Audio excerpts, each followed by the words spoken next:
nítorí pé tó bá ṣe ènìyàn ló ń tọ́jú mi máa kún. Ènìyàn ló ń tọ́jú mi á ti sá lọ. Tó bá ṣe ènìyàn ló ń tọ́jú mi á ti máa ṣe rẹ̀ gan.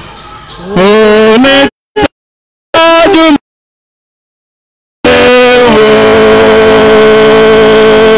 Ayérayé Ọlọ́run ògo, mímọ́ mímọ́ tó ń jẹ mímọ́ tó ń wọ mímọ́ tó ń sọ mímọ́ tó fi mímọ́ bora bí aṣọ. Yàgbó yàjù Ọlọ́run tó ju gbogbo Ọlọ́run ayé lọ. Ọba àwọn ọba, olúwa àwọn olúwa, kìnìún ńlẹ̀ ẹ̀yà Júdà, gbòǹgbò ìdílé Jésè, kùkùté Dáfídì, ọba tó wà káyé tó wà tó máa wà nígbà táyé ò ní sí mọ́. Ọba àná, ọba òní, ọba ọ̀la, ọba ọjọ́ gbogbo. Ẹni ńlá tí ń ṣe ńlá, ẹni ògo tó ń ṣe ń ògo. Ẹni ńlá Ísírẹ́lì ajagun má fètè bọ́n ṣe. Òní tọ́jú mi ẹ ṣé o. Òní tọ́jú mi ẹ ṣé o. Torí wípé tó bá ń ṣe ènìyàn ló ń tọ́jú mi á ti máa kún. Tó bá ń ṣe ènìyàn ló ń tọ́jú mi á ti sá lọ. Tó bá ṣe ènìyàn ló tọ́jú mi á ti máa ṣe rẹ̀ gan. Òní tọ́jú mi ẹ ṣé o. Mo mọ rírì rẹ o, Ọlọ́run yìnyín ní tirẹ̀. Mo mọ rírì rẹ o, Ọlọ́run yìnyín ní tirẹ̀. Àpáta tí mo fẹ̀yìntì tó gbé mi dúró. Balógun lójú ìjà, ajá adìrà ogun láì gbẹ́bọ́. Mo mọ rírì rẹ o, ìwọ ló wá tí èmi wá. Mo mọ rírì rẹ o, Ọlọ́run ìyìn ní tirẹ̀. Mo mọ rírì rẹ o, Ọlọ́run ìyìn ní tirẹ̀. Àpáta tí mo fẹ̀yìntì tó balógun lójú ìjà, adìrà ogun láì gbẹ́bọ́. Ìwọ ló wá tí èmi wá. Mo kọ orin kan sí Ọlọ́run, jẹ́ kí ohùn rẹ, jẹ́ kí ọ̀run ó dá ohùn rẹ mọ̀ láàárọ̀ yìí. Mo gbé orúkọ Olúwa Ọlọ́run àwọn ọmọ ogun gbà. Kò yẹ fún ìwọ ni gbogbo ìyìn yẹ fún, ẹni tí gbogbo ipá àti agbára ń bẹ ní ọwọ́ rẹ̀. Akọ́dá ayé, aṣẹ̀dá ọ̀run, gbẹ̀ngbẹ̀lẹ́gbẹ̀ tó ń dá níbi tó gbé ìwọ Ọlọ́run ògo, ẹ̀mí àwọn wòlíì kan wò kan yè, òyì kan lò kan pa, ọba àwọn ọba, olúwa àwọn olúwa. Mo mọ rírì rẹ o, Ọlọ́run ìyìn ní tirẹ̀. Mo mọ rírì rẹ o, Ọlọ́run ìyìn ní tirẹ̀. Àpáta tí mo fẹ̀yìntì tó gbé mi dúró. Balógun lójú ìjà, adìrà ogun láì gbẹ́bọ́. Mo mọ rírì rẹ o, ìwọ ló wá tí èmi wá. Thank you, Holy Spirit. God, we adore you. Your holy name. God, we worship you. You are our Lord. Blessed be your holy name. Thank you, Holy Spirit.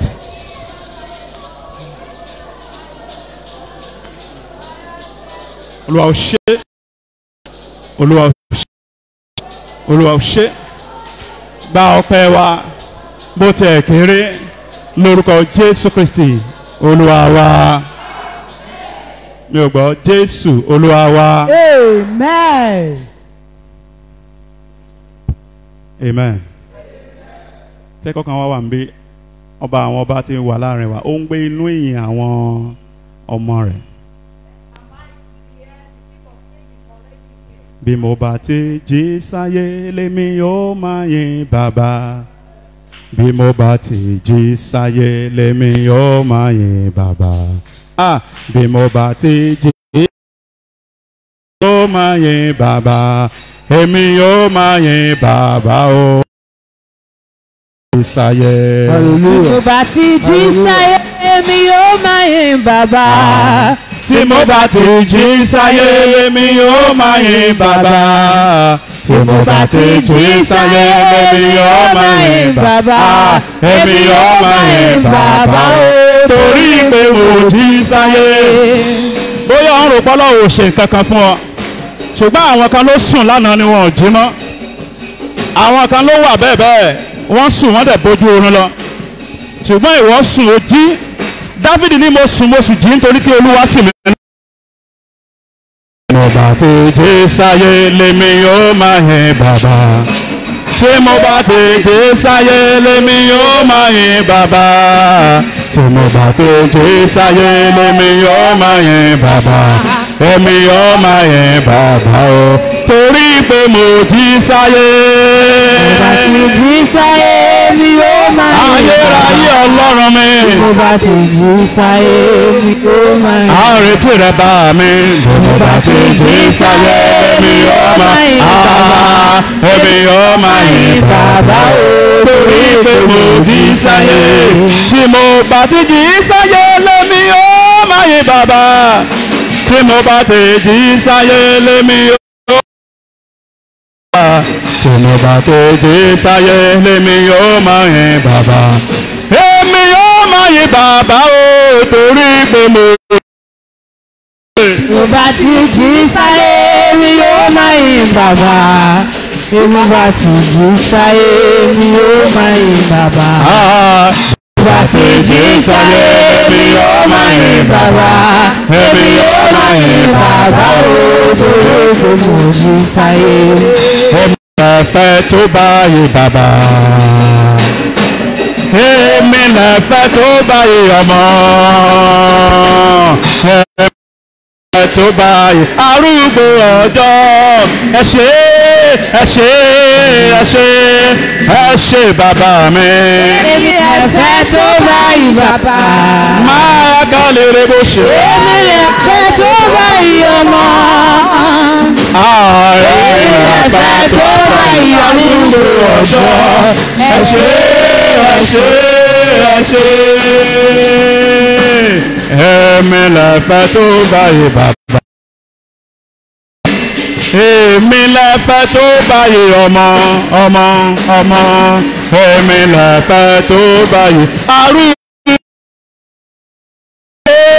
Ẹ ṣé ẹ ṣé ẹ ṣé bàbá. Èmi lẹ̀fẹ̀ tó bá yin bàbá. Yàgò yàgò bàbá mi. Èmi lẹ̀fẹ̀ tó bá yin ọmọ. Kẹ̀nẹ́lá yàgò bá. Èmi lẹ̀fẹ̀ tó bá yin arúgbó ọjọ́. Ẹ ṣé. Ẹ ṣé. Amen. Àmín. Gbé ohùn ọpẹ́ sókè. I want us to lift up the voice of appreciation. Kí Ọlọ́run tí ó máa ń rán ìrànlọ́wọ́ wá kó lè gbóhùn wa. Help that able to hear our voice. Bí tó jẹ́ àkòrí tán mú fún àkòrí gbòòrò ìpàdé àdúrà ní Psalm 46 ìlà àkọ́kọ́ rẹ̀. And the theme for this program is Psalm 46 verse 1. Ó jẹ́ kó yé wa wípé Ọlọ́run náà ń pè ní ẹni tá ń pè ní lọ́wọ́lọ́wọ́ ìrànlọ́wọ́ ní ìgbà wo? Ní ìgbà ìpọ́njú. It makes us to understand that is the God in times of troubles. Ìrànlọ́wọ́ rẹ̀ kì í sákì. And his help do normally weak. His help never fail. Ìrànlọ́wọ́ rẹ̀ kì í sí kùnà. Is outstanding. Ìrànlọ́wọ́ rẹ̀ èyí tó tayọ ni. When he shows up to help you, nobody can stop him. Nígbà tí ó bá ṣetán láti ràn ọ́ lọ́wọ́, kò sí ẹnikẹ́ni tó lè dí lọ́wọ́. When your set time to be helped come, nobody can waylay you. Nígbà tí àkókò àti ràn ọ́ lọ́wọ́ bá tó, kò I want you to lift up your voice. mo fẹ́ kí o gbé òun rẹ sókè báyìí. Olúwa mo dúpẹ́. Lord, I appreciate Fún you òjò ìrànlọ́wọ́ tó rọ̀ sínú ayé mi láàárọ̀ for yìí. the rain of air that you will rain Fún ọ̀run ìrànlọ́wọ́ tó ṣe fún ayé for mi. the heaven open unto my life. Ẹ pe orúkọ Jésù yá àdúrà Let's open our mouths and ọ̀fẹ́. pray.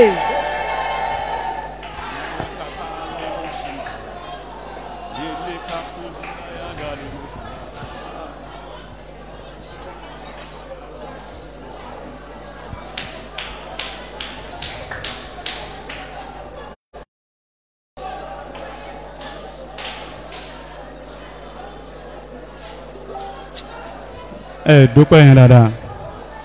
Tẹ́ bá mọ ntọ́ lọ́run ní lọ́kàn tó fẹ́ ṣe ni ẹ dúpẹ́ yẹn jù báyìí lọ. You know what God is about doing in your life, you will appreciate Him more than that.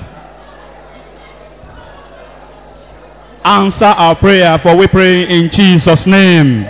Amen. Let the living soul shout it louder. Amen. Amen. In one voice, Ní ohùn kan, I want you to go before God. mo fẹ́ kí o lọ síwájú Ọlọ́run. Just remain standing the way you are. Dìde dúró bí o ṣe wà. Open up your mind. Kó sì ṣí ọkàn rẹ If payá. there's anything, Tó bá jẹ́ ohunkóhun. if there's anything at all Tó bá jẹ́ ohunkóhun. that can deny me of this morning favor and help, Èyí tí ò ní jẹ́ kí n rí ìrànlọ́wọ́ àárọ̀ yìí gbà. have mercy. Olúwa ṣàánú fún mi. Let your mercy speak on my behalf. Jẹ́ kí àánú rẹ jẹ́ kó fọhùn fún mi. Open your mouth and pray in the name of Jesus. Open and pray in the name of Jesus. Whatever, no matter how minute, no matter how little or small it is, that can deny or debar or stop me from being blessed this morning, have mercy, Holy Spirit, and forgive. Let your mercy speak on my behalf in the mighty name of Jesus. Let your mercy speak on my behalf in the mighty name of Jesus. In Jesus' mighty name we are praying. This morning we want to speak on lifting embargo on your head. Ní àárọ̀ yìí, ohun tí a fẹ́ sọ̀rọ̀ lé lórí, òun náà ni wípé mímú àlè ìrànlọ́wọ́ wa. And I want to prophesy to your life Mo fẹ́ sọ àsọtẹ́lẹ̀ sínú ayé rẹ. before you take your seat. In the name that's above every other name, that has a place on your life that not allow you to receive divine help. Today, in the names that's above every other name, they are lifted in the name of Jesus. Amen. Embargo place, ancestral embargo, self-inflicted embargo, embargo from the wicked ones, no matter where they are coming from. This morning, because the Bible says, whatever I ban on earth shall be banned in heaven, and whatever I loose shall be loosed in heaven. Therefore, I speak in the name of Jesus. Every embargo is lifted in the name of Jesus Christ. The Bible says, if the sons of God have set you free, you shall be free indeed. This morning, I come with the grace to set free. The Bible says, I'll be anointed. I come this morning and I speak to your life. Every embargo placed on your progress, placed on your success, placed on your victory, placed on your in the name of Jesus Christ. Thank you, Holy Spirit. It is so. Amen. I say it is so. Amen. For the third time, it is so. A louder amen. Put your hands together and please take your seat. God bless you. Ọlọ́run yóò bùkún fún wa. We thank God for the grace. We thank God for the grace. A dúpẹ́ lọ́wọ́ Ọlọ́run fún oore ọ̀fẹ́. The theme remains, God is our help. Àkòrí gbòòrò náà sì dúró bákan náà, Ọlọ́run ìrànlọ́wọ́ wa. Under which I'll be speaking, lifting embargo on your help. Ohun tí a fẹ́ gbé yẹ̀wò láàárọ̀ yìí ni mímú àlè kúrò nínú ìrànlọ́wọ́ ẹni. That's the topic given to me, and that is why I want to stick to it keenly. Ohun tí a sì fẹ́ sọ̀rọ̀ lé lórí leléyìí. So let us go to the book of 1 Corinthians chapter 16. Ẹ jẹ́ kí a lọ sínú ìwé Krónítì kínní. 1 Corinthians chapter number 16. Kọ́ríntì kínní orí kẹrìndínlógún. Read just only a verse. 1 Corinthians 16, I will read verse number 9.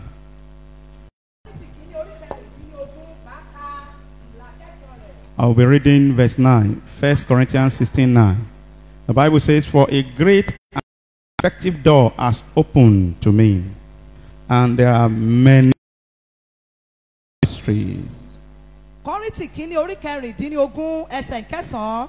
nítorí pé ilẹ̀kùn ńlá àti àìtàṣe ti ṣí sílẹ̀ fún mi ọ̀pọ̀lọpọ̀ sì ni àwọn ọ̀tá tí ń bẹ. I want to read Isaiah 58. Màá ka ìwé wòlíì Àìsáyà orí kejìdínláàádọ́ta. And now we read just maybe a verse to save our time. Màá ka ẹsẹ̀ kan níbẹ̀ nítorí àkókò wa. Let me read verse 2. I will read 2 verses there, 5 and 6. Màá ka ẹsẹ̀ ìkejì, I read verse ìkarùn-ún àti 5, ìkẹfà. 2 verse, verse 5 and 6. Isaiah 58, I will read verse 5 and verse 6. Àìsáyà orí kejìdínlọ́gọ́ta, mo máa ka ẹsẹ̀ ìkarùn-ún àti ìkẹfà. Is it a fast that I've chosen? A day for a man to afflict his soul?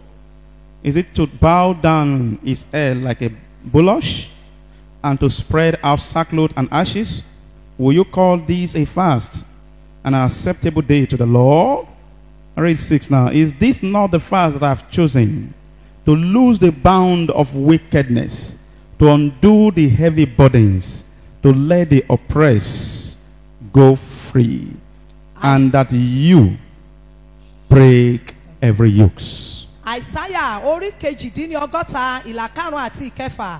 Àwẹ̀wé yìí ni mo yàn bí ọjọ́ tí ènìyàn jẹ ọkàn rẹ̀ níyà láti tẹ orí rẹ̀ bá bí koríko odò àti láti tẹ aṣọ ọ̀fọ̀ àti eérú lábẹ́ rẹ̀. Ìwọ ó wá pé èyí ni àwẹ̀ àti ọjọ́ ìtẹ́wọ́gbà fún Olúwa, àwẹ̀ tí mo ti yàn kọ́ èyí láti tú ọ̀já ìṣòdodo, láti tú ẹrù wíwo àti láti jẹ́ kí aninilára lọ lọ́fẹ̀ẹ́ àti láti já gbogbo àjàgà. This topic is very important prayer that you must not joke with this morning. Àkòrí tí a fẹ́ sọ̀rọ̀ lé láàárọ̀ yìí ó jẹ́ ohun tó ṣe pàtàkì tí a kò gbọdọ̀ fi ṣeré. Let us examine it word by word. Ẹ jẹ́ kí a máa wò ó lẹ́sẹẹsẹ. I'll be expatiating in according to this context. Màá máa ṣe àtúpalẹ̀ rẹ̀ gẹ́gẹ́ bí ohun tí a fi fún mi. In this context, to lift means to remove, Ẹ ti nínú ọ̀rọ̀ yìí pé láti mú kúrò, to stop, láti dá dúró, to remove an official ban, láti mú gbogbo ohun tí a fi de ènìyàn kúrò, or act on something. àbí láti ṣiṣẹ́ lórí ohun kan. And when we're talking of embargo, Àlè. embargo in this context means an official ban or an order. Tí a bá sọ̀rọ̀ nípa àlè níbí yìí, ó túmọ̀ sí wípé ohun ìdè tí a fi de ènìyàn. It means a legal provision from the authority. Ó jẹ́ òfin èyí tí a ṣe láti ọ̀dọ̀ àṣẹ. Embargo is a stopper. Sá. Embargo is a stopper. Tí a bá sọ̀rọ̀ nípa àlè, ó jẹ́ ohun tó ń dáni dúró. Embargo brings restriction in life. Tá a bá sọ̀rọ̀ nípa àlè, ó máa ń mú ìfàsẹ́yìn bá ayé It brings ènìyàn. stagnation and frustration. Ó máa ń mú wàhálà àti ìpòrúurú bá ayé Embargo ènìyàn. brings satanic intimidation. Tá a bá sọ̀rọ̀ nípa àlè, ó máa ń mú ìtìgbọ̀ngbọ̀n Sátánì lọ́wọ́. Embargo brings limitation or retardation. Àmì tá a pè ní àlè yìí, ó máa ń mú ìdádúró bá ayé ènìyàn. Embargo brings starvation. Tá a bá sọ̀rọ̀ nípa àlè, ó máa ń mú ìfìyàjẹ, ó máa ń mú bá ayé ènìyàn. Embargo means or causes closed doors. Tá a bá sọ nípa àlè, ó máa ń mú pípàdánù nǹkan. There are doors that is open, but the plenty enemies are closing the door. Ọlọ́run sọ wípé ọ̀pọ̀lọpọ̀ àwọn ọ̀tá ni wọ́n ti ti ilẹ̀kùn tí wọ́n súnmọ́. Embargo deny you of many opportunities. Àlè ó máa ń mú kí ènìyàn kí ó pàdánù gbogbo àǹfààní rere tó yẹ kó ní. Embargo is an evil voice Tá a bá sọ nípa àlè, ó jẹ́ ohun búburú. that is speaking contrary to your elevation. Èyí tí ó máa ń sọ̀rọ̀ lòdì sí ìgòkè ènìyàn. I command this morning, Mo pàṣẹ ní àárọ̀ yìí. no matter the work of that embargo in your destiny, Iṣẹ́kíṣẹ́ tó wù kí àlè yìí ti lè ṣe nínú àyànmọ́ rẹ. the embargo they have placed on your benefactors Tá bá rí àlè tí a ti gbé dé orí olóore rẹ. that not even allow your benefactor to progress, no thought of even remembering you. Tí ò jẹ́ kí olóore rẹ kí ó tẹ̀síwájú débi wípé yóò rántí láti ṣe ọ́ lóore. This morning, because you are here, Ní àárọ̀ yìí nítorí pé o wà níbí yìí. I declare them lifted in the name of Jesus Christ. Amen. Mo pàṣẹ a sì mú wọn kúrò lónìí lórúkọ Jésù Kristi. And when we are talking of help, Tí a bá sọ̀rọ̀ nípa I ìrànlọ́wọ́. won't dwell more because I know those that speak before me have do justice to that well. Mo mọ̀ wípé àwọn tí wọ́n ti ṣiṣẹ́ ṣáájú mi wọ́n ti sọ̀rọ̀ lórí ìrànlọ́wọ́. I won't dwell much on it. I know you know what help means. Ó mọ ohun tí ìrànlọ́wọ́ jẹ́. Help means to assist somebody. Èyí túmọ̀ sí wípé kí o ran ẹnìkan lọ́wọ́ tàbí kó tì í lẹ́yìn. To support. Láti tì í lẹ́yìn. Listen, nobody is an island. Kò sí ẹnìkan tó lè dá nǹkan ṣe. For you to come to this world, you need somebody. Fún ọ láti wá sínú ayé yìí, o nílò ẹnìkan. Your father and mother must meet before you come to this world. Bàbá àti ìyá rẹ gbọ́dọ̀ ní orun àsùnpọ̀ kó tó di pò wá sáyé. And to live your life, you need somebody in your life. Láti lè gbé ayé rẹ gan, o nílò ẹnìkan. To make things more easier for you, that will call help. Láti lè mú kí ohun kó rọ̀ ọ́ lọ́rùn láti ṣe, o nílò ìrànlọ́wọ́. To make something very simple for you. Láti mú kí ohun gbogbo kí ó jẹ́ ohun tí ó rọrùn láti ṣe. In other words, when you are praying for divine help, you are telling God, God, give me help, send help, so that you make this life easy for me to live. Tí a bá ń béèrè nípa ìrànlọ́wọ́ láti òkè wá, òun náà ni wípé ó sọ fún Ọlọ́run wípé Olúwa, mo nílò ìrànlọ́wọ́ rẹ, rán ìrànlọ́wọ́ sí mi. But this morning, I will not be doing a lot of teaching. I want us to pray. Ní àárọ̀ yìí mi ò ní sọ̀rọ̀ lọ́pọ̀ ṣùgbọ́n a fẹ́ gbàdúrà. When we are looking at manifestation of embargo, if you want to know manifestation of embargo in somebody's life, if embargo has been placed on your life, let us look at some things that life may be experiencing. Ní àárọ̀ a fẹ́ wo àwọn àmì àwọn tí a ń pè ní àlè tí àlè bá bẹ nínú ayé ènìyàn kí ni àwọn tí ó mọ farahàn. Number one. Àkọ́kọ́. It causes rise and fall. Èyí ó máa ń mú kí ènìyàn dìde kí ó ṣubú. It causes what? Rise and fall. Dìde ṣubú. This is some life we move one step forward and 4 steps backward. Ọ̀pọ̀lọpọ̀ ayé yóò gbé ẹsẹ̀ kan sí iwájú tó bá tún yá ẹsẹ̀ kan tún padà sẹ́yìn. Number 2. Èkejì. It causes enslavement. Ìkejì tó máa ń farahàn náà ni wípé ó máa ń mú kí ènìyàn máa ní ààbò. Enslavement. Ìsìrú. Yes. You see some graduate today working and paying 20,000. Did you see something like that? Graduate. Àìjẹ́ a ti rí ọmọ ilé-ìwé tó kẹ́kọ̀ọ́ gboyè tí a sì ń fún ní ogún. With good qualification. Ọmọ ilé-ìwé tó kẹ́kọ̀ọ́ gboyè. I want to ask you parents, for you to train up a child up to university level, can you calculate how much you have spent? Mo fẹ́ bi wá léèrè àwa òbí láti mú ká tọ́ ọmọ wa láti nursery títí tó fi kẹ́kọ̀ọ́ gboyè, ìjà lè ṣírò iye owó tá a ná lé lórí. Even some people will take their children to private university. Ọ̀pọ̀lọpọ̀ òbí á tún mú ọmọ wọn sí ilé-ìwé ẹlẹ́kọ̀ọ́ gíga ti aládàáni. Do you know how much they pay in private university? Ìjọ tiẹ̀ mọ oye tí wọ́n san nílé ẹ̀kọ́ aládàáni. And for that child to graduate and be paying him 20,000, 50,000. Ọmọ náà wá tún parí ẹ̀kọ́ tán wọ́n máa fún ní ẹgbẹ̀rún lọ́nà ogún náírà tàbí lọ́nà àádọ́ta. That is enslavement in disguise. Èyí túmọ̀ sí ìfinisí abẹ́ ìsìnkú. And that is when a life of a man lack help. Ìgbà yìí gan ni ìgbé ayé ènìyàn òun ni kò ní ìrànlọ́wọ́. But when somebody receive help from above. Ṣùgbọ́n tí ẹnìkan bá rí ìrànlọ́wọ́ gbà láti òkè wá. If you see somebody that is even is not even out of school yet. He's not even out yet. Ẹni tí ò tiẹ̀ tí ì ní rárá. He's not even out of school. He has not graduated. Kò tiẹ̀ tí ì parí nílé ìwé rárá. Undergraduate.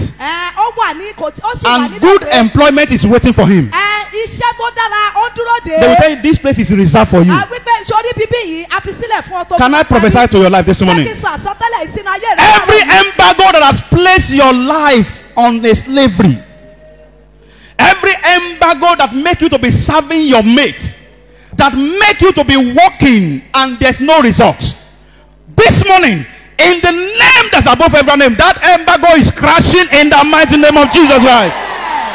Jésù àsọtẹ́lẹ̀ ìsinú ayé rẹ tábárí gbogbo àmì kámi tàbí àlè tá fi sínú ayé rẹ tó fi ayé rẹ sínú ìsìrú ó mú kó ṣiṣẹ́ ní tòótọ́ ṣùgbọ́n o kò rí èrè iṣẹ́ tó ṣe ní orúkọ Jésù Kristi a mú àmì náà kúrò lórúkọ Jésù. Ẹ dìde ẹja gbàdúrà kan pẹ̀lú ìgbàgbọ́ mẹ́rin. Let's rise up and pray one prayer. Mo fẹ́ tẹ̀síwájú ní Olúwa ní kẹ́ ẹ fẹnu yín sọ̀rọ̀. The God say we should use our mouth to pray. Ẹ̀yin abiyamọ ẹ wá rántí àwọn ọmọ yín. Parents, remember your children. Ẹ pe Jésù lóhùn òkè. I want you to call the name of Jesus in a louder voice. Gbogbo àwọn àlè tó ń fọmọ mi ṣẹrú. Every embargo that enslaved my children. Àwọn àlè àìrórùn lọ́wọ́ àìrólóore. That embargo of not having benefactor and helper. Tó jẹ́ kí n mọ gbégbé ayé bí ẹrú. That make me to live life like a slave. Ẹ̀mí mọ sí ìdànù láàárọ̀. Holy Spirit remove remove it Iná this morning. bọ̀. Holy Spirit, Ẹ remove wo it. má fira ẹ ṣeré láàárọ̀ yìí. Don't play with your life. Iná mímímọ́ bọ́ àmì náà kúrò láàárọ̀ yìí. Ẹ pé Jésù ẹ gbàdúrà rẹ̀.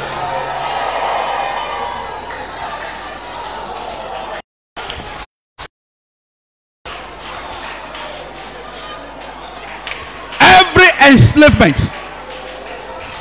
every embargo caused me to be working as a slave. Catch fire this morning. Catch fire this morning. Catch fire this morning. Catch fire this morning. Catch fire this morning. Catch fire this morning. Catch fire this morning. In the mighty name of Jesus. Catch fire this morning. Catch fire this morning. Catch fire this morning. Catch fire this morning. Catch fire this morning. Oh my God. Are you sure you are praying? Maya Kapulia Masu.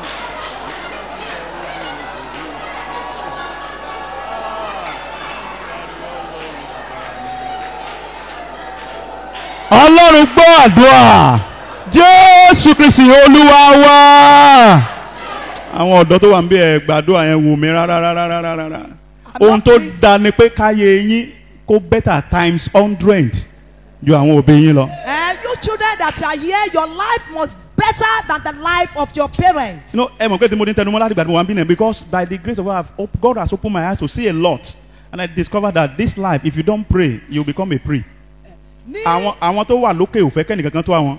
Those that in up, they don't want anyone to come there. Wọ́n ṣe program kan lánàá mò ń wo I think AIT ẹnìkan wá ní middle class ó ní excuse there is no longer middle class ó làwọn tó wà middle class wọ́n ti jábọ́ wọ́n ti join the poor. All we have now is the rich and the poorer. Àwọn poor ló kù sí. Àwọn olòṣì ló kù sí. Ẹ dẹ̀ rí i pé tẹ bá dẹ̀ ẹ̀yẹ ẹ wo academic kìnìún wa school wa ẹ rí i pé school owó ni. Everything is gbogbo ẹ̀ owó ni owó ńláńlá. Wọ́n á dẹ̀ tún ẹ struggle wọ́n tún kà tán kò tún ṣiṣẹ́. You struggle and after everything no work. Mi máa ń ro wáyé tán fi ń dá àwọn school ńláńlá sílẹ̀ ẹ ṣe dá léṣẹ́ lẹ̀. School ti tó ẹ má dá university lẹ̀ mọ́ ẹ dá léṣẹ́ lẹ̀. University instead of building more complaints. Mo fẹ́ kẹ́ gbàdúrà ẹ very very serious. Ẹ jọ̀wọ́ ẹ̀yin ọ̀dọ́, I want you to be praying very well. Ibi tí Nàìjíríà ń lọ sí ẹni tó bá ń gba 100,000 gan tó bá kó lọ sọ́jà tó bá dé ọmọ pé yóò discover kékeré ni mo rà. Where Nigeria is going now, if you are receiving 100 naira as a salary, it's nothing again. 100,000. 100,000. Ẹ̀yin tẹ́ ń lọ́jà bí mò ń parọ́ ni. Everything has skyrocketed. Gbogbo nǹkan kò tiẹ̀ yé yán mọ́. Dá mi láre Ọlọ́run bàbá mi mọ́. Dá mi láre Ọlọ́run bàbá mi. Dá mi láre Ọlọ́run bàbá mi mọ́. Dá mi láre Ọlọ́run bàbá mi. Torí wípé àwọn tó bí mi wọ́n ti jagun bí ẹrú. Síbẹ̀síbẹ̀ ogun ló borí wọn. Dá mi láre Ọlọ́run bàbá mi. Ṣé ẹ̀ná lè sọ bẹ́ẹ̀ lówó òkè? Dá mi láre Ọlọ́run bàbá mi. Ẹ ṣí ọkàn yín payá láàárọ̀ yìí. Dá mi láre Ọlọ́run bàbá mi. Dá mi láre Ọlọ́run bàbá mi. Ayérayé dá mi láre Ọlọ́run bàbá mi. Torí wípé àwọn tó bí mi bí ẹrú. Síbẹ̀síbẹ̀ ogun ló borí wọn. Dá mi láre Ọlọ́run bàbá. Ayé méjì. Dá mi láre Ọlọ́run bàbá mi mọ́. Dá mi láre Ọlọ́run bàbá mi. Dá mi láre Ọlọ́run bàbá mi mọ́. Dá mi láre Ọlọ́run bàbá mi. Torí wípé àwọn tó bí mi wọ́n ti jagun bí ẹrú. Síbẹ̀síbẹ̀ ogun ló borí wọn. Dá mi láre kó sọ̀rọ̀. Dá mi láre Ọlọ́run. Ayérayé gbèsè Ọlọ́run mi. Gbani tá ń sáyà. Yàgbéyàjú ọkùnrin ogun bá mi ò. Dá mi láre Ọlọ́run bàbá. Nítorí wípé mi wọ́n ti jagun bí ẹrú. Síbẹ̀síbẹ̀ ogun ló borí wọn. dámi láre ọlọ́run bàbá. Dámi láre ọlọ́run bàbá. Dámi láre ọlọ́run bàbá. Dámi láre ọlọ́run bàbá. Dámi láre ọlọ́run bàbá. Ọlọ́run bàbá. Maya kale mo sentalia ka puya ma sondalia. Maye kaile mo sendalia kaba. Emoli ke yile mo sendalia. Maya ka puya ma sondalia kaya. Relieba maye le ke yile kaba. Oya dame lare Ọlọ́run baba. Oh sara. Dame lare Ọlọ́run baba. Dame lare Ọlọ́run baba. Dame lare Ọlọ́run baba. Dame lare Ọlọ́run baba. If the aged couldn't pray this prayer point, I want the young ones to pray. Tí àwọn àgbà ò bá gba àdúrà yìí, ẹ̀yin ọ̀dọ́ ẹ gbà á. Our fathers used to tell us Àwọn bàbá wa máa ń sọ fún wa in this country, ní orílẹ̀-èdè yìí. Naira is far better than dollars. Bí owó wa ní orílẹ̀-èdè tó ń ṣe náírà bó ṣe tóbi tó ti dára ju dọ́là owó ilẹ̀ orílẹ̀-èdè mìíràn lọ. Àbí mo parọ́. But today, their generation started it and finished it. Ìjẹ́ sórí bẹ́ẹ̀ lónìí, ìran wọn bẹ̀rẹ̀ rẹ̀, wọ́n tún fẹ́. I want you to pray. Mo fẹ́ kó gbàdúrà. And I want you to pray very well. Mo sì fẹ́ bẹ̀rẹ̀, mo fẹ́ kó gbà dáadáa. Olúwa, Lord, gbà mí ní ọwọ́ abẹ́ ogun afiniṣẹ̀rú. Lord, deliver me from the warfare of slavery. Àwọn agbára tó ń finiṣẹ̀rú. The power that enslave person. Oh my God. Can you pay? I will soon go back to my note. You see, àwọn ẹ̀mí, àwọn agbára èyí tó fi ayé mi sínú ìdè ìṣèrú. The power and the spirit that puts my life under èyí the tó fi àmì àti àlè ìṣèrú sí ayé mi. that plays the embargo of. Ó mọ̀ rí iṣẹ́ amúnisìn ni. That all the work you be seeing is a. Tó ní gbogbo iṣẹ́ tó mọ̀ ṣe iṣẹ́ amúnisìn ni. That all the work you be doing is. Ibẹ̀ ìwọ́gbọ̀ ò gbọ́dọ̀ yóò dé. You will not even. You will not ó mọ̀ yẹ kó gbàdúrà láàárọ̀ ìwọ tí yẹ bá ṣí láàárọ̀ yìí. Ẹ̀mí mọ̀ já mi gbà láàárọ̀ yìí. Ó yẹ ẹgbẹ́ Jésù ẹ gbàdúrà rẹ.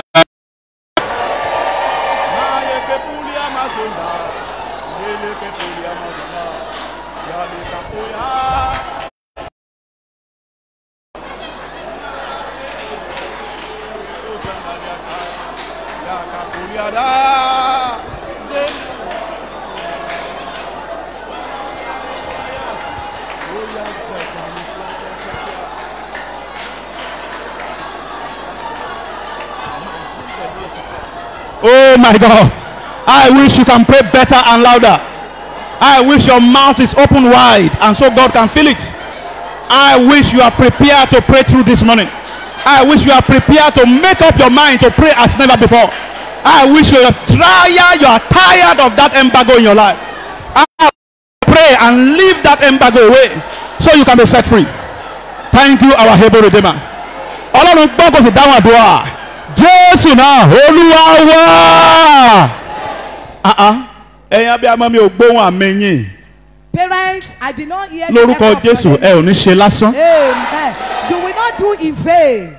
Lálàá yín lọ́sàn-án lóru ẹlòmíà tó ń jí lóru wá tó ń gbàdúrà ọmọ yìí náà ni. Gbogbo tó ní ló fẹ́ tàtàn ọmọ yìí náà ni. Ẹ gbọ́ ẹlòmíà ò lè jẹun lórí ọmọ yìí náà ni. Alọ́mọ fẹ́ lọ léwe kò lè jẹun tó wù ú kò lè jẹun tó fẹ́. Mo gbàdúrà lójú ayé yín àwọn ọmọ wọn á rí ìrànlọ́wọ́ gbà. Ẹ yá jókòó náà. Let's be seated for a while. What are those things that manifest in the life of somebody that embargo has placed on his or her life? Kí ni àwọn mìíràn tí ó máa farahàn nínú ayé ẹni tí a bá fi àlè ní orí ayé rẹ̀? Such person will be suffering amidst the plenty. Irú ènìyàn bẹ́ẹ̀ ó máa ń jìyà lọ́pọ̀lọpọ̀. In the midst of the plenty, but they'll be suffering. Number 4, they'll be workaholic, very workaholic, but no evidence. Irú àwọn ènìyàn bẹ́ẹ̀ wọ́n máa ṣe làálàá gidigidi ṣùgbọ́n kò tiẹ̀ sí ohun kan tí wọ́n lè fi yan gan. Such people will be positioned for the top, but they will always be at the bottom. Irú àwọn ènìyàn bẹ́ẹ̀ tó yẹ kí wọ́n wà lókè wọ́n máa ń wà nílẹ̀. They were very brilliant, very hardworking, very energetic, very, very trustworthy, but nothing. They will always be down. Wọ́n máa jẹ́ ẹni tó jẹ́ pé wọ́n mọ̀wé dáadáa, wọ́n lè ṣiṣẹ́ takuntakun, wọ́n sì ní wọ́n jẹ́ olóòótọ́, ṣùgbọ́n tó yẹ kán wà lókè ìsàlẹ̀ la máa ń Celebrated. irú àwọn ènìyàn bẹ́ẹ̀ a kì í ṣàjọyọ̀ wọn. Our pastor now, many people are at the top. They don't have quarter of the grace of God upon your life. And they are in a very well placed. So in many ministries, you see some people, they are empty-headed people. And they are at top of affairs. That if they are younger ones, they are junior ones that will be working for them. Ọ̀pọ̀lọpọ̀ àwọn tó ń bẹ lókè orí wọn kòròfo ló ń bẹ bẹ̀ kò sí nǹkan kan.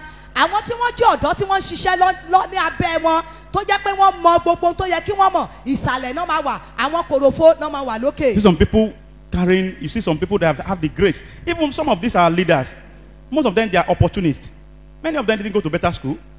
Ọ̀pọ̀lọpọ̀ àwọn adarí wa yìí ni wọ́n rí àǹfààní tó tayọ gbà wọn ò tiẹ̀ lọ sílé ìwé tó dára gan.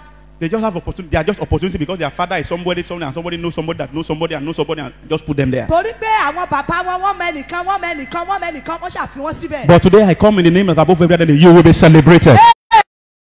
A ṣe àjọyọ̀ rẹ lórúkọ Jésù Kristi. Such people will be respected but not recognized. Irú àwọn ènìyàn bẹ́ẹ̀ a máa ń rí wọn níbi tó dára ṣùgbọ́n a kì í dá wọn mọ̀. I know a lot of prophets that are in the bush. Mo mọ ọ̀pọ̀lọpọ̀ àwọn wòlíì tó ń bẹ nínú igbó. Sound prophets. Tó jẹ́ pé wòlíì gidi ni wọ́n. Gifted. But nobody recognizes them. Tó jẹ́ wípé wọ́n ní ẹ̀bùn yìí ti ọ̀run yìí ṣùgbọ́n kò sẹ́ni. We have some crooked ones, liars, here in the city. A sì rí àwọn òpùrọ́ àwọn èké wòlíì ní ìgboro. Duping people. Tí wọ́n ń gbà àwọn ènìyàn. Àwọn kan ló yẹ ká máa pè ní looters. Irú àwọn yẹn ló yẹ ká máa pè ní ajánilọ́wọ́gbà. Such people that are under embargo, that devil or themselves place embargo on their life, that they are rejected and repeatedly neglected. Irú àwọn ènìyàn bẹ́ẹ̀ wọ́n máa ń jẹ́ ẹni ìkọ̀sílẹ̀. They are rejected. Ẹni ìkọ̀sílẹ̀. And repeatedly neglected. Àwọn tó jẹ́ wípé àwọn ènìyàn wọn kì í kíyèsí wọn kì í fojú sí wọn lára rárá. Now let us look at causes of embargo. What are the causes? Ẹ jẹ́ ká wo àwọn tí ó máa ń fa àlè tí wọ́n fi máa ń fa tó máa fi ń gbé lórí ènìyàn. Àwọn Yorùbá ní ìṣẹ́ kì í dédé ṣẹ́. The Yoruba say there is reason for everything. Àwọn kan ní tí ò bá nídìí, wọ́n ní àwọn kan yìí jẹ́ kúmólú. That if there is no reason, nothing will happen.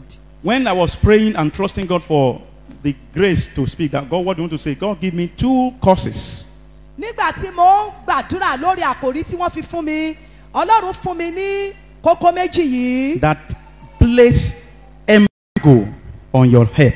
Tó fi àlè lé orí ènìyàn. And there are 2. Méjì péré. I will discuss one now. Màá sọ ìkan nísinsìnyí. And the next one tomorrow by the grace of Màá God. sì sọ ìkejì lọ́la. And they are being grouped together.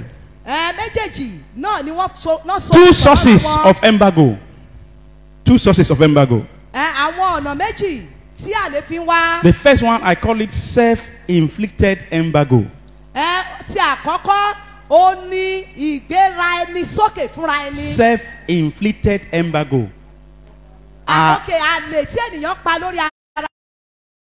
Ẹ̀fà. That is the one you cause by yourself. Ìwọ ló pa àlè yẹn lérè lórí You fún are ẹ. the one cause it by yourself. Kí wá ló fa àlè yẹn tó wáyé tó fi jẹ́ pé ìwọ ló fa ara ẹ̀ fa òun náà ní ẹ̀ṣẹ̀. Why you cause it by yourself is sin. Sin. Ẹ̀ṣẹ̀.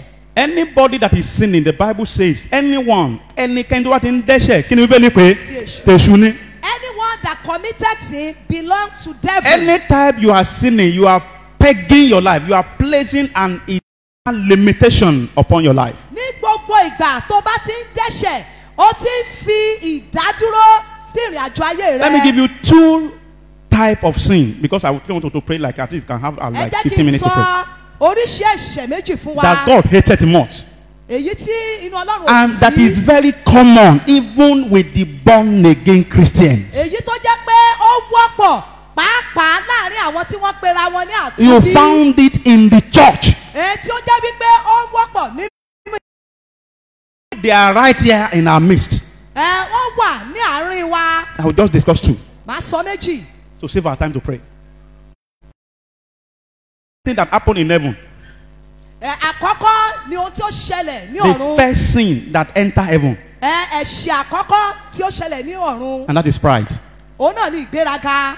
When you are proud, Tí o bá ti ní ìgbéraga, you have placed embargo on your help already. ó ti fi àlè lórí ayé rẹ̀.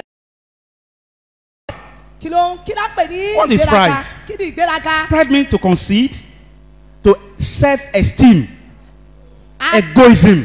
Ìgbéraga òun náà ni pé kí ènìyàn máa ru ara rẹ̀ ju bí ó ti wà lọ. To uplift yourself, uplift your heart, uplift your mind. Kí o máa gbé ọkàn rẹ sókè, àbí ara rẹ sókè ju àwọn ẹlòmíràn lọ. When you are proud, you are an enemy of God, and that God can never help you. Tí o bá jẹ́ ẹni tó ní ìgbéraga, ọ̀tá ni ó sí Ọlọ́run, Let's look at- Ọlọ́run ò sì lè ràn ọ́ Check the lọ́wọ́. book of Proverbs chapter number 15, Ìwé òwe orí karùndínlógún. verse 25. Ọgbọ̀n. Proverbs 15:25. Ìwé òwe orí karùndínlógún ẹsẹ̀ ìkarùndínlọ́gbọ̀n. The Bible says, God will destroy the house of the proud. Bíbélì wípé Ọlọ́run yóò pa ilé agbéraga run. Ẹ dákun, mo fẹ́ béèrè, ẹni tí Ọlọ́run bá palẹ̀ ẹ̀rùn, ta ni yóò ràn án lọ́wọ́? Sáwọn kìrìsìtẹ́nì máa ń gbéraga àbí wọ́n ń gbéraga? Very even sometimes ìgbéraga hàn nú àdúrà wa Ọlọ́run. Ṣé èmi tí mo wá sọ̀rọ̀ lójúmọ́ sáyé mi ò wáyé kó dájú ẹni lọ ní àdúrà ìgbéraga ni? Even in our prayer, we are using that spirit of pride that when you are leading, say, my life is better off than so person. Ta ló sọ fún ọ pé olórí ọ̀fẹ́ tó ju tẹ́nìyẹn lọ? Who is that one that said you have the grace more than the person before you? Sometimes I imagine, why must you be proud? Kí ni èrèdí tó yẹ kí When you are máa proud, gbéraga? you have pegged your life already. You have pegged your Tí o promotion. bá ti ní ìgbéraga, o mú ayé rẹ dúró sí ojú kan. God told children, honor your father and your mother, and if you that so that your day may be long in the land of living. And if you do not do it, it means you will not live long. I mean, angel will just say, he's proud. He couldn't even respect his parents. Surprised 20 years from his year. Ẹ wo àwa ọmọ Bíbélì wípé kí a bọ̀wọ̀ fún bàbá àti ìyá wa kí ọjọ́ wa kí ó lè pẹ́ ṣùgbọ́n tí o bá ti kàn láti bọ̀wọ̀ fún bàbá àti ìyá rẹ ọjọ́ rẹ ò ní pẹ́. Áńgẹ́lì Ọlọ́run á sọ wípé ẹ wò bó ṣe ń ṣe ìgbéraga sí àwọn òbí rẹ̀ ẹ jẹ́ ká yọ ọgbọ̀n ọjọ́ kúrò nínú ọjọ́ tó yẹ kó lò láyé. Jeremiah 29:23. Inú Jeremáyà orí So, ẹsẹ̀ ìkẹtàléní sorry, get to ogún. Jeremiah. Proverbs 29:23. Proverbs 29:23. Òwe orí kọkàndínlọ́gbọ̀n ẹsẹ̀ ìkẹtàléní ogún. Proverbs 29:23. Òwe ìkọkàndínlọ́gbọ̀n ẹsẹ̀ ìkẹtàléní A ogún. man's pride shall bring him where?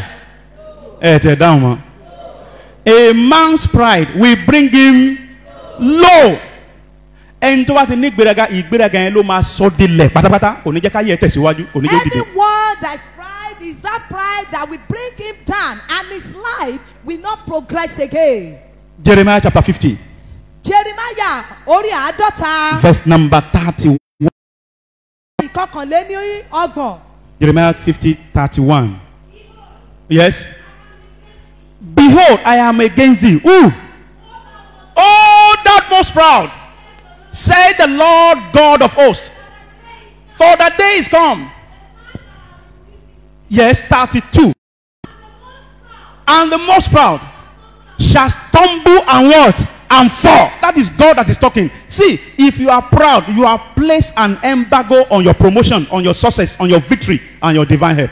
Tí o bá ti jẹ́ agbéraga ìtẹ̀síwájú ayé rẹ ló ń pàdélé lórí àti ìgbé rẹ. Lórí ìjókòó ìmúfẹ́ kẹ́ gbàdúrà Olúwa bọ́ ẹ̀wù ìgbéraga kúrò lọ́rùn mi. I want you to pray, remove the garment of pride from me. 1 Corinthians chapter 4 verse 7 ó ní kí ló ní gan tó fi yàtọ̀ sáwọn tó kù. The Bible says, what is that thing that Listen. you have that you make you to different Kí from ló others? ní tó fi yàtọ̀ sáwọn What aláìgbàgbọ́ is orí ọ̀fẹ́ that lórí thing gbà náà. that you have that make you to different from Gentiles? What did you don't receive? Kí ló rí? Ṣé àmì gígùn ló ní ni? Ṣé ọjọ́ Is it long life that you have? ẹlòmíràn wọ́n ti kú náà. Many we pray that I'm old and many of your mates they have gone. Owó ló ní sẹ́nìkan ò lówó tó Is àmọ́ it the àwọn money tó that lówó you lánàá dà. have? What are those that have money yesterday? Where are they? Kí ló ní tó fi ń gbéraga gan tán What fún is ọ? that thing that you bíbélì ní ẹ̀mí gígùn àti àlàáfíà lèmi ìtọ́lọ́run sálàáfíà lónìí ló fi ń ṣakọ. The Bible says it's a long life and the prosperity. Everything by God. Ohun gbogbo tí o ní Ọlọ́run ni ó fi fún ọ. You have no reason to be proud.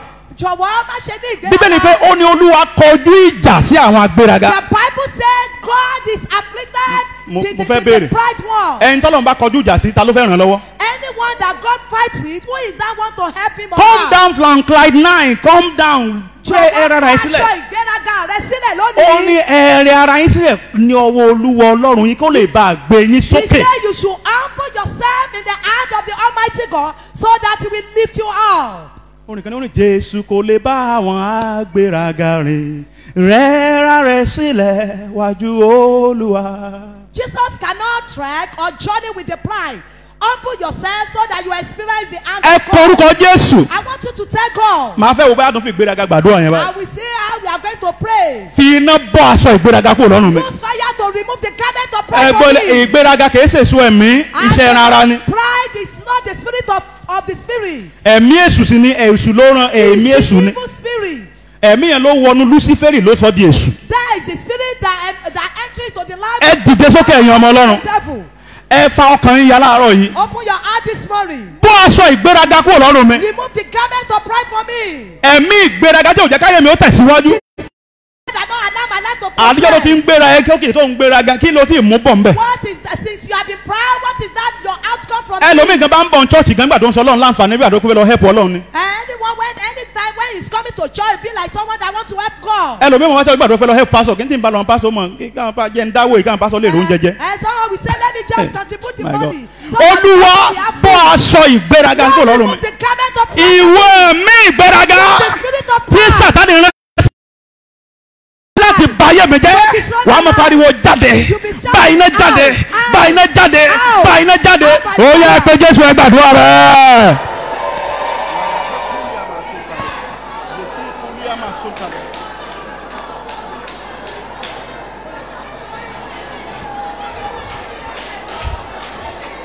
Ìwọ ẹ̀mí ìgbéraga bá iná jáde.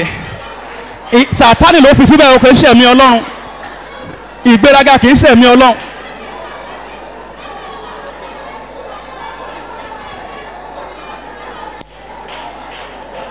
You're going to walk with Jesus. Then you must follow. Humble yourself to walk with God. Fẹ́ iná bọ́ aṣọ ìgbéraga kúrò lọ́rùn mi. Jésù Kristi Olúwa wa.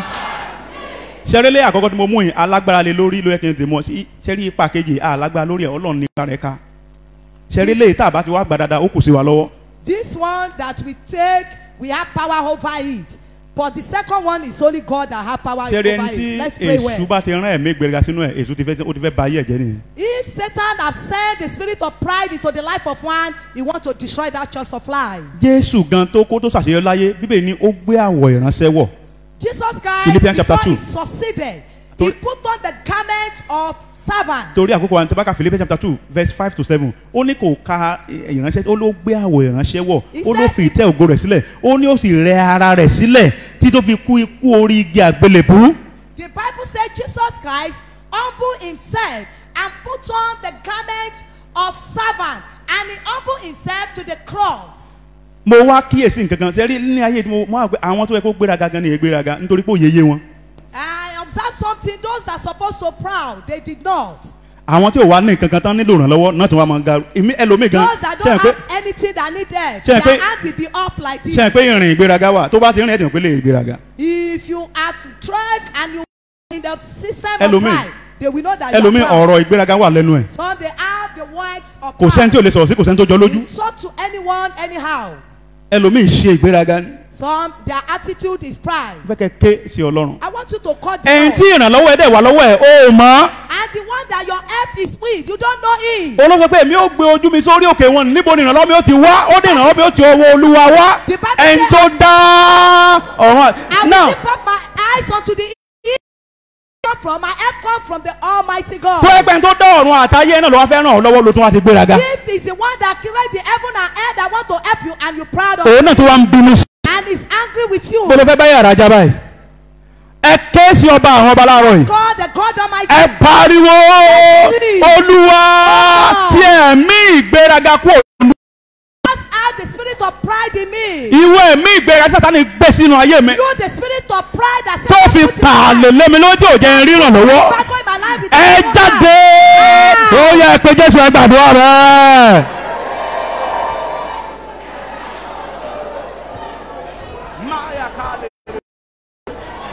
I wish you are praying and not playing. Maya kapolia mazundaya. Maye kelebo shele.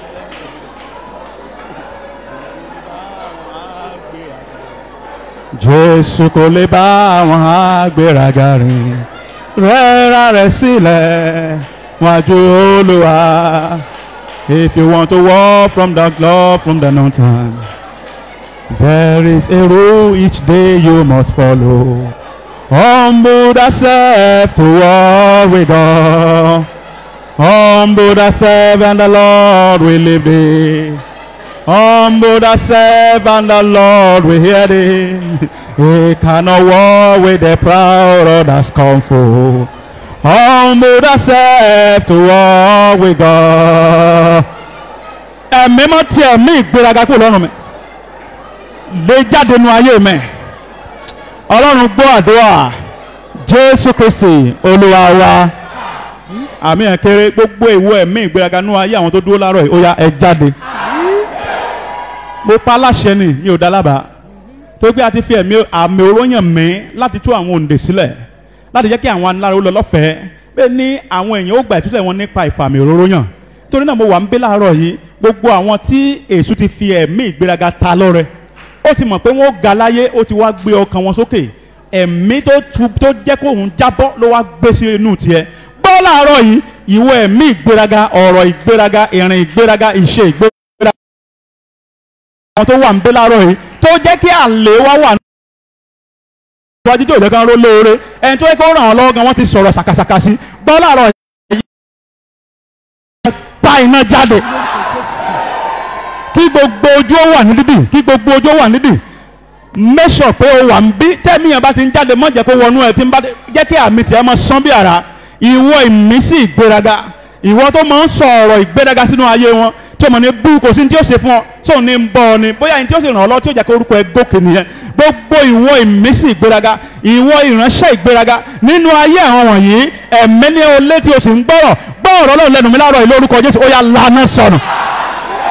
Mayeka pulia ma santalia relika inde mo santalia àlọ́ tó gẹ́ èyí tó wà lójú kan tó gẹ́ èyí tó dá wọn dúró èyí tó gẹ́ èyí tó wà lójú kan tó gẹ́ àní gbọ́ ọ̀rọ̀ Ọlọ́run láàárọ̀ yìí ìwọ agbára tó dá ayé wọn dúró ìwọ ìmísí láti ọ̀dọ̀ Sátánì táwọn ń pè ní ìgbéraga èyí tó fi ta àwọn ọkàn yín lọ́rẹ tí ò jẹ́ kán ró lóore tí ò jẹ́ kán ró ràn lọ́wọ́ tí ò jẹ́ kán ró ràn lọ́wọ́ tí ò jẹ́ kán rá láàánú èyí táwọn èèyàn fi ń pẹ́ mọ́lẹ̀ pé wọ́n mọ̀ sọ̀rọ̀ sí yóò mọ̀ bú ọ ẹnu ẹ mọ̀ mọ́ kò mọ̀ mọ̀rọ̀ sọ ìwọ Ọlọ́run gbọ́dọ̀ ní mo ń bẹ̀ ọ́ ẹ̀mí mímọ́ láàárọ̀ ìlórúkọ Jésù ìwé mi ó yá gbiná sọnù láti òní lọ ó yá ẹ̀dọ̀ òmìnira oh my God ó yá ẹ̀dọ̀ òmìnira oh my God ó yá ẹ̀dọ̀ òmìnira bẹ́ẹ̀ ṣe ń jáde nínú àwọn ọkàn wọ̀nyí lórúkọ Jésù ó yá ẹ wọnú ọ̀gbun àìnísàlẹ̀ lọ ògo ni fẹ́ràn lókè ọ̀run mo lógo ni fẹ́ràn lókè ọ̀run mo lógo ni fẹ́ràn lókè ọ̀run. Tí n bá ní Jésù Olúwa wa àmì ńlá kan tó sán bí àrá gbọ́ kò sì dáhùn ọ̀dọ̀ Jésù Olúwa wa. Ẹ jẹ́ ká jókòó. Let's be seated. Àfọwọ́fà kejì tó tún máa ń pààlè ilé ayé ènìyàn. Another one that will cause ourselves that make embargo on life. Tó jẹ́ àfọwọ́fà. That the one that you cause by yourself. Tó sì jẹ́ ẹ̀ṣẹ̀. And it's sin.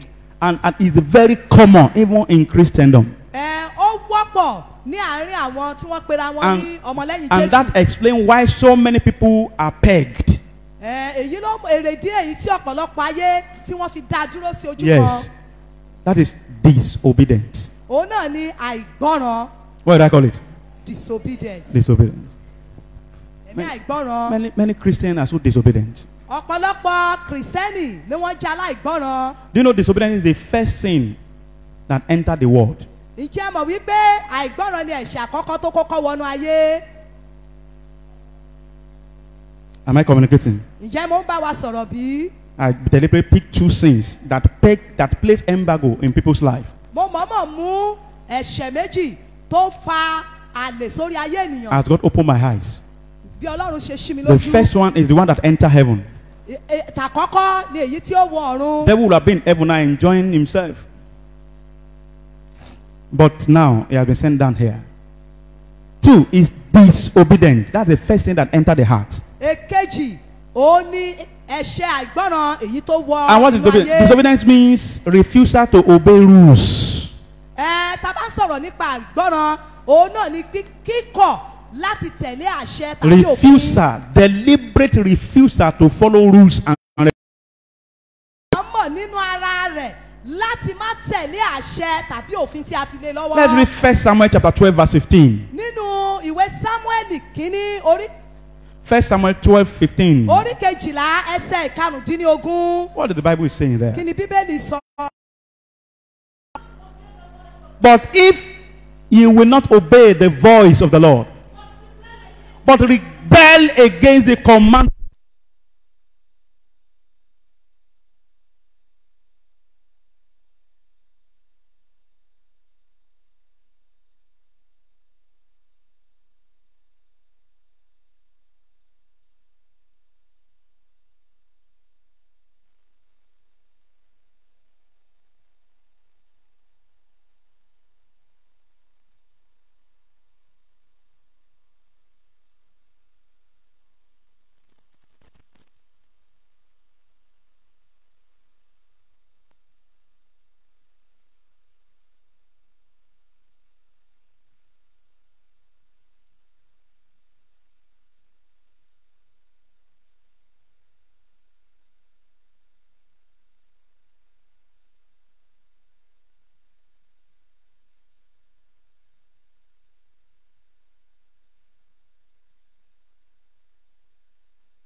Ọlọ́run sọ ọ̀rọ̀ yìí sí Sọ́ọ̀lù. God speak the word to Saul. Torí kó ṣàìgbọràn sí ohùn Olúwa. Because he disobeyed the voice of the Lord. Ọlọ́run kórìíra ẹni tí ì bá gbọ́ràn. Lord hates someone that disobey. Ó ní òfin fojú fo Ádámù àti Éfà pé ẹ̀yin mo sọ̀rọ̀ fún yín ẹ gbọ́. Okay, no problem. Ẹ̀ṣẹ̀ yín kìí ṣe ẹ̀yin nìkan ló máa jẹ́ àwọn ìrandíran yín gan wọ́n jẹ̀nú ìṣẹ̀lẹ̀. That is the reason he refused to pardon Eve and Adam. That this sin that you committed, your generation from generation they will. Wọ́n sọ nínú ìwé Àìsáyà orí kìíní ẹsẹ̀ ìkọkàndínlógún ó ní bí ẹ̀yin bá fẹ́ tẹ́ ẹ sì gbọ́ràn kí ló lẹ́yìn ó ṣe ẹ ó jẹ èrè ilẹ̀ náà. Isaiah chapter 1 verse 19 that if you willingly and obedient you will eat the good fruit of the land. If you are willing and obedient, you will eat the good of the land. He said, but if you refuse to obey my instruction, if you refuse to do that which I've told you, you will be destroyed. Ó ní bí ẹ̀yin bá fẹ́ tẹ gbọ́ràn ẹ jẹ èrè ilẹ̀ náà ṣùgbọ́n tí ẹ bá kọ̀ tí ẹ ṣe àìgbọ́ràn òun yóò pa yín run. So why can't you take after Jesus? Kí ni èrèdí tí a fi máa kúkú tẹ̀lé Jésù? Mo like Jésù. Jésù gan tó jẹ́ ọmọ Ọlọ́run. Jesus Christ the sons of God. Jesus the God in man. Kò kàn déédéé ṣàṣeyọrí. He is not succeeded like that. A kàn déédéé gbéga tó ju gbogbo orúkọ lọ. He was not just elevated. A kàn déédéé fún lórúkọ tó ju gbogbo orúkọ lọ. Giving him a profile. Ìwé Hébérù jẹ́ ká mọ̀ tí Jésù ṣe tán fi gbéga. The Bible makes us to know in the book of Hebrew how Jesus can be Hébérù elevated. orí karùn-ún ẹsẹ̀. Verse 8. Ó jẹ́ pé oníbó tilẹ̀ jẹ́ ọmọ nì. Ọmọ Ọlọ́run ni. The sons of Tẹ bá God. kà láti bẹ̀rẹ̀ ó jẹ́ kó yé wa pé Jésù náà sọ̀rọ̀ ń pẹ̀ ń bẹ̀. We should read from the because to know that they are speaking about Jesus. If ye be willing, no, put Hebrews chapter 5 verse 8. Though Jesus was the Son of God, yet he learned obedience. Lóòótọ́ ọmọ ni It's okay. síbẹ̀síbẹ̀ ó kọ́ ìgbọràn. Ẹni tí ò bá ti gbọ́ràn, ayé wọn yẹn tẹ̀síwájú. Anyone that is refuse to obey, his life will not progressive. tí o bá ti gbọ́ràn sí àṣẹ Ọlọ́run. If you don't obey the commandment of God, simple instruction, pay your tithe and offering. How much? àṣẹ kékeré san ìdámẹ́wàá àti ọrẹ rẹ ó tán. Do good people ẹ̀rù mo sọ fún wa pé ọ̀pọ̀lọpọ̀ àwẹ̀ là ń gbà tá à ní lì. Many fasting we are observing and we don't have the reason for ó mo ṣe it. ta Isaiah 58 yẹn fún wa lẹ́ẹ̀kan That verse is the 6. reason I read Isaiah chapter 58. ọ̀pọ̀lọpọ̀ àwọn àwẹ̀ là ń gbà tó ò ní díẹ̀. just do what God want to do. You are fasting for no reason. Just do what God asks you to o do. èèyàn lè kú sórí òkè pé kó máa gbàdúrà àbùkún àdúrà ẹ̀hún nígbà nítorí pé blessing does not answer to prayer, it answer to obedience. And many will be at the mountain and be praying for blessing. Ìbùkún tó ń gbà yẹn, àdúrà rẹ̀ kò lè gbà. Àbí tó Give bá and it shall be given unto you. fún ìtọ́nà tó Pay your tithe, no devourer will come to your dwelling. Simple. Sọ ìdámẹ́wàá rẹ̀ ajẹ́nirun kò ní wọnú iṣẹ́ rẹ̀. Do you know sometimes even our time gba salary gan ẹmọ títà fi tọ́ pé we remove our tithe but we don't remove our offerings. We that we are salary earner, we are not obedient. Enough. When we pay our tithes, we will not pay the àwa offering. ti yọ àti gbà pé ọ̀sẹ̀ mẹ́rin ló wà nù lóṣù ẹ mọ lọ sí Sunday ẹ sì mọ ọrẹ dání tẹ bá ti gba salary yín ẹ wo ọrẹ tẹ bẹ kì í wọn kó bù fún yín ẹ yọ ẹ fi pamọ́ every Sunday if you cash not take kẹ́ tó lo Sunday yẹn tán kẹ́ tó lo Sunday mẹ́rin tán ẹ ní rí nǹkan kan tẹ́ mọ̀ mọ́ lọ́jọ́ ìmọ̀ ẹ ti náwó tán ṣé mo parọ́ ni ẹ tẹ̀ down now Rárá. that's it now. Collect your salary, remove your tithes and your offering because Obedience is the key. Tẹ́ ẹ bá ti ń ṣàìgbọràn you are placing a perpetual embargo on your life. if you are disobedient, ó ti alè tó lágbára lórí ayé rẹ. And that is why we want to pray now. Ìdí náà fẹ́ gbàdúrà báyìí. May God bless His word. I will stop here this morning. Màá dẹ́ni dúró ń bì lónìí. Are you ready to pray? I want us to pray for about 10 minutes more. A fẹ́ gbàdúrà fún ìṣẹ́jú mẹ́wàá sí i. Mo dẹ̀ fẹ́ ká dúrà yẹn ó ní ìtumọ̀ nínú ayé wa. And I want the prayer to have meaning alive. Amen. Àmín. Mo sọ̀rọ̀ nípa nǹkan méjì tí mo ní látòní lọ ká mọ̀ ṣe ká mú kó pátápátá nínú ayé wa. Kí ni àkọ́kọ́? Ìkejì. Àìgbọràn. Ẹ jọ̀ọ́ ẹ mọ̀ tẹ̀ jẹ́ ká gbórúkọ ẹ̀ ká mọ̀ tẹ̀ gbọ́nu ayé wa mọ́. Don't allow people to hear it in our Total obedience like ìgbọràn Jesus. pátápátá ẹ jẹ́ kí a máa ṣe é. Jésù yìí bá àwọn aláìgbọràn rìn. Jesus will not journey with disobedient one. Ẹni tí Jésù báyìí ti wà nù ayé ẹ̀ ti dá. Anyone that's obedient is alive or his life Fẹ́ is ká gbàdúrà ìṣẹ́jú máa wá sí. Just pray for 5 minutes Mẹ́wàá of 10. jẹ́ ká dìde dúró. Let's stand up. Má dọ̀là tún tẹ̀síwájú. Tomorrow we continue. Ọ̀la yẹn ló máa lágbára nítorí pé n ti pa wò ká ní eléyìí pa wá ká sì lè control ẹ̀ ṣùgbọ́n ẹ̀wọ̀n yẹn Ọlọ́run nìkan ló lè bá a yanjú ẹ̀ tẹ́fẹ̀ múra àdúrà wa ni fire for fire ni. This one, but tomorrow we need to pray very well on it. Ẹ̀mí mímọ́ Holy Spirit, fún mi lórí ọ̀fẹ́ láti mọ gbọ́ràn. give me the grace to obey. Ìgbọ́ràn ní pípé. Complete obedience. Mo mọ̀ pé ò ní gbàdúrà yẹn dáadáa ṣùgbọ́n bí ẹ̀mí Ọlọ́run ṣe ní kí n pè é nìyẹn. I know you will not pray it well, but Olúwa fún mi lórí ọ̀fẹ́ ìgbọ́ràn ní pípé. give me the grace of complete Tí obedience. ìgbọ́ràn rẹ ò bá pé If your obedience is not complete, àlè yẹn lè mọ kúrò. that mark will not remove. Ẹ̀mí mímọ́ Holy Spirit, fún mi lórí ọ̀fẹ́ ìgbọ́ràn ní pípé. give me the grace. Olùgbọ́ràn ó lọ sí ibi tán ní kó lọ. Saul obey and Ó went lọ down sí to Amẹ́lẹ́kì ní tòótọ́. He went down to Ó Amalek. pa àwọn tán ní kó parun ní tòótọ́. He destroyed those that they Ṣùgbọ́n had, ìgbọ́ràn rẹ̀ ò pé. but his obedience is not complete. Ó mú ọba yẹn láàyè. He took the king Ó alive dẹ̀ kó àwọn ẹran tó sanra wálé. and brought animals. Ọlọ́run wa nítorí tó ṣe eléyìí. And the God said, because you do this, Half obedience is tantamount to total disobedience. ìgbọràn ní ààbọ̀ ó sodomọ́. Ẹ pe Jésù lówó òkè. Let's go the name Fún mi ní oore ọ̀fẹ́ ìgbọràn Give me the pátápátá. grace of complete obedience. Jẹ́ kó ràn mí lọ́rùn láti gbọ́ràn sí àṣẹ rẹ̀. It is easier for me to obey. Jésù ẹ gbàdúrà bẹ́ẹ̀.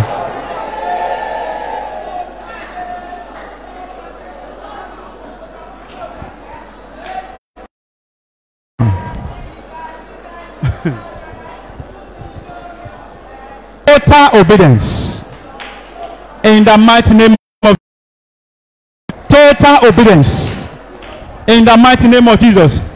Kódà nínú wá ṣọ́ọ̀ṣì gan ẹlòmíì ò gbọ́ràn aago tó bá wù ní dé ṣọ́ọ̀ṣì àìgbọ́ràn ni. Oore ọ̀fẹ́ ìgbọ́ràn pátápátá Ọlọ́run fi fún mi. Oore ọ̀fẹ́ fún mi. Oore ọ̀fẹ́ fún mi. Oore ọ̀fẹ́ fún mi. Oore ọ̀fẹ́ fún mi. Oore ọ̀fẹ́ fún mi. Fún mi lórí ọ̀fẹ́ ìgbọ́ràn pátápátá. Thank you, Holy Spirit. Gbọ́ àdúrà Jésù Kristi Olúwa wa. Ẹ ṣàmì Jésù Olúwa wa. Mo ní gbọ́ àdúrà Jésù Olúwa wa. Àmì lákòókò tí Ọlọ́run ràn wá lọ́wọ́ ti tó. Ẹ jẹ́ ìrànlọ́wọ́ yín lókè. Àkókò àti ìrànlọ́wọ́ ti tó. You that you know you are due for help. Raise Okay, up your hand. microphone yẹn ò clear dáadáa bí. Àkókò àti ìrànlọ́wọ́ ràn wá lọ́wọ́ tàbí tá a máa rí ìrànlọ́wọ́ gbà. For your help. Àbí kò tí ì tó ni. Ó ti tó. Ìwé Psalm 102 ẹni tẹ́ bá gbé bẹ́ẹ̀lì Yorùbá dání Psalm 102 ẹsẹ̀ kẹtàlá. Orin Dáfídì ìkejìléní ọgọ́fà. 102 Orin Dáfídì ìkejìléní ọgọ́fà. ẹsẹ̀ kẹtàlá kí ló wí? Verse 3, verse 13. 102 102 verse 13. Ìwé dìde nítorí kíni?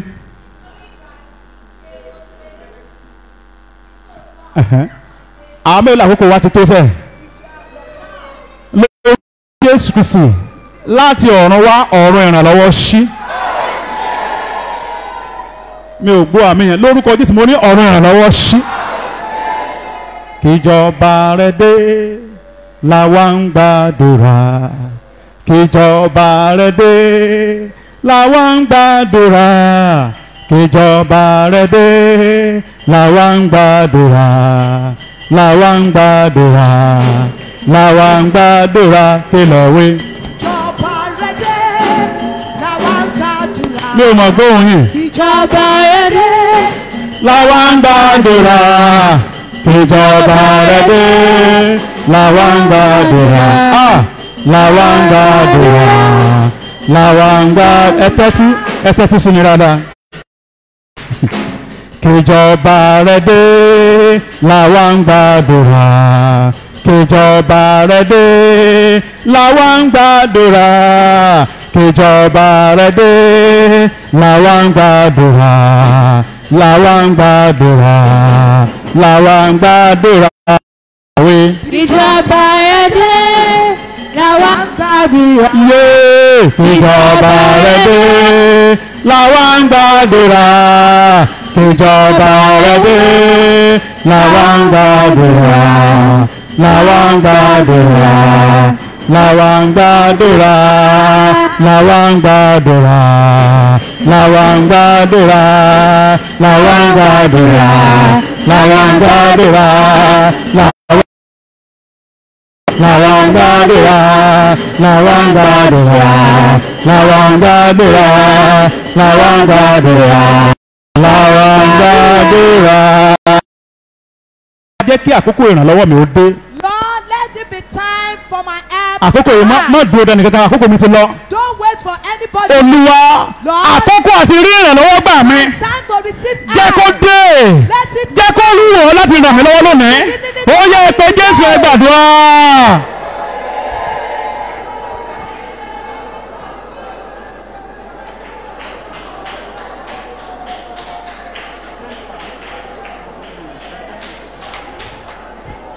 Jẹ́ kó kókò tèmi ó dé. My time must come now. Àkókò àti rí ìrànlọ́wọ́ gbà mí jó dé. Oh my God. Irú àdúrà wo lẹ ń gbà yìí? Ọlọ́run gbọ́ àdúrà Jésù Kristi Olúwa wa.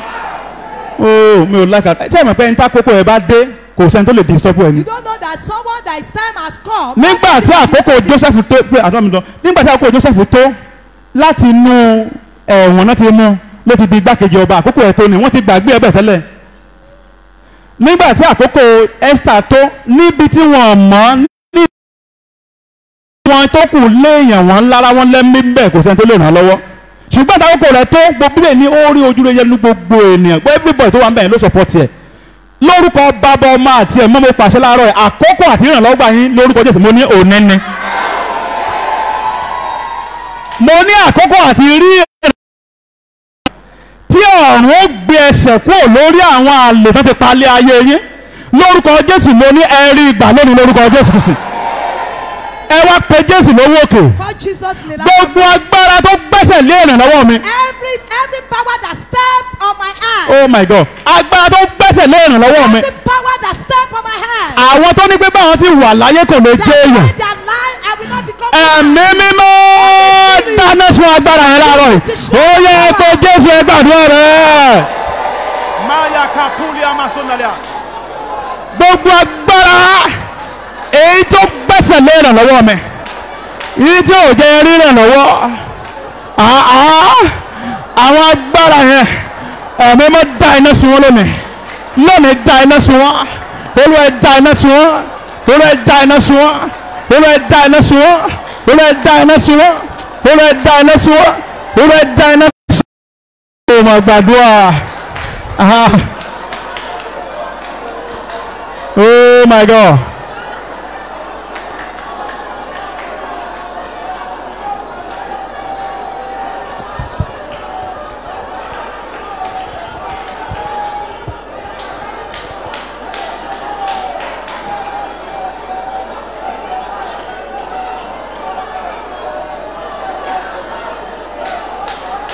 Thank you, Holy Spirit. Ọlọ́run gbọ́ àdúrà. Jésù Kristi Olúwa wa. Ẹni tó ní tóun bá sì wà láyé ò lè rí irú ẹni bẹ́ẹ̀. Bí Ọlọ́run ti ń bẹ tí ẹ̀mí rẹ̀ kò yí padà, mo sọ̀rọ̀ àṣẹ bí ìránṣẹ́ Ọlọ́run tó rí àánú gbà. Láti òní lọ irú ẹni bẹ́ẹ̀ kó fẹ̀mí ara ẹ̀ dí. Ẹ̀yin ilẹ̀kùn ìrànlọ́wọ́ náà ti tì. Èyí tí ayé ti sọ kọ́kọ́rọ́ ẹ̀ nù. Nígbà tí wọ́n gbé Pétérù sínú túbú, ọ̀tá rò pé òun ti ṣàṣọ lórí ẹ̀ pé kò sẹ́ni tó lè ràn lọ́wọ́, ta ló fẹ́ mú un jáde ńbẹ̀. Ọlọ́run wá gbogbo ayé, kò sẹ́ni tó lè ràn. Ó wá rán áńgẹ́lì láti ọ̀run wá pé lọ tú ọmọ mi sílẹ̀. Gbogbo ẹ̀yin tí ayé wọn ti pa olùrànlọ́wọ́ yín, ẹni tó yẹ kó ràn yín lọ́wọ́ gan wà nú ìdè, wà nú ìṣòro. Ẹni tó yẹ kó ràn yín lọ́wọ́ wà nú ogun tí ò lè bọ́ nú ẹ̀. Wọ́n ti wá rò pé àwọn ti ṣàṣeyọrí, àsọtẹ́lẹ̀ yìí fẹ́ jáde, ẹni tó tẹ̀ ní wà ń bí. Jẹ́ kí iyè rẹ̀ ó ṣí kó dẹ̀ gbantọ́lọ̀ ní àwọn olùrànlọ́wọ́ rẹ̀ tó wà nú ogun tó ti rò pé kò sọ́nà fún ọmọ. Láti òní lọ mo pàṣẹ áńgẹ́lì láti ọ̀run wá lórúkọ Jésù kó dìde kó ràn ọ́ lọ́wọ́. Àwọn tó ti pàlè yẹn rò pé àwọn ti parí iṣẹ́ yẹn ni. Níbi tí wọ́n kan ìrànlọ́wọ́ rẹ mọ́, ibi igi àbà lọ́wọ́ yẹn mọ́, tán ní tó ti rò pé ò lè tayọ, ibi igi àgbà tán kan ìrànlọ́wọ́ àwọn ọmọ rẹ mọ́, tán ní pé ẹ jẹ́ káwọn ọmọ kàwé bólódì fẹ́ ríṣẹ́, sẹ́ni tí ò ríṣẹ́ ni ó tọ́jú òbí rẹ̀. Ibi tán kan ìrànlọ́wọ́ àwọn ọmọ rẹ mọ́sẹ̀, ibi tán kan iṣẹ́ wọn mọ́, gbọ́ ọ̀rọ̀ lóun lẹ́nu mi, áńgẹ́lì láti ọ̀run wá ó dìde. Ilẹ̀kùn ìrànlọ́wọ́ fún àwọn tó wà ń bí lórúkọ Jésù ó yá ṣí láàárọ̀ yẹn. Oh my God. Ilẹ̀kùn ìrànlọ́wọ́ fún àwọn tó wà ń bí láàárọ̀ yìí. Ìrànlọ́wọ́ ìgbésókè, ìrànlọ́wọ́ ìgbédìde, ìtọ́ta rẹ̀ pé òun ti tì, ìtọ́ta rẹ̀ pé òun ti kan àkàbà mọ́, ìtọ́ta rẹ̀ pé òun ti tilẹ̀kùn mọ́ lórúkọ Jésù ó yá ṣí láàárọ̀ yìí. Ògo ni fẹ́ràn lókè ọ̀run. Ògo ni fẹ́ràn lókè ọ̀run. Mo lógo ni fẹ́ràn lókè ọ̀run. Mo ríre mo bọ̀ nínú ìjọ aládùúrà o. Àdúrà ìgbè mí mo ríre. Mo bójú ẹ̀yìn mo rẹ́rìn ayọ̀ músẹ́músẹ́. Àdúrà ìgbè mí mo ríre. Àdúrà tẹ gbà láàárọ̀ ẹ̀ ó rèé sí ẹ̀. Ooo ẹ̀yin wo lọ́kàn yín ṣí payá tẹ̀ wá ń bí láàárọ̀ yìí. Àwọn àdúrà yẹn ti ń gbà láti ọ̀sẹ̀ kínní, ọ̀sẹ̀ kejì, ọ̀sẹ̀ kẹta títí dòní lórúkọ Jésù mo ní ẹ̀rí dáwọn àdúrà. Nínú báǹkì Ọlọ́run fi àwọn àdúrà àwọn àyànfẹ́ sí lónìí lórúkọ Bàbá Ọmọ àti Ẹ̀mọ́ ó yá ẹ lọ kórè àdúrà. Ẹ̀yin tẹ́ rí àmì ńlá ṣe ẹ lọ. Nígbà tí ìwòye ọdún tó ń bọ̀ by this time next year, tíìmù kókó programu yìí, orúkọ programu yìí ni by this time next year. Nígbà tí wọ́n máa ń pe àwọn ẹlẹ́rìí jáde pé wá ta ló ní ẹ̀rí, ta ló ní ẹ̀rí. Tẹ́ rí àmì ńlá ṣe ẹ̀rí rẹ̀ yóò gbé tàwọn ọ̀pọ̀ èèyàn mi. Àwọn èèyàn ó gbọ́ ẹ̀rí tiẹ̀ wọ́n fààyè wọn fún Jésù. Bẹ́ẹ̀ ni Olúwa yóò ṣe kò sì ní yé padà. Ògo ni fẹ́ràn lókè ọ̀run. Mo ní ògo ni fẹ́ràn lókè ọ̀run. Tí n bá ní Jésù Olúwa wa àmì ńlá ẹyọ kan tó sán bí ara wa wá pàtẹ́wọ́ fún Jésù. Ọlọ́run gbọ́ àdúrà lórúkọ Jésù Olúwa wa.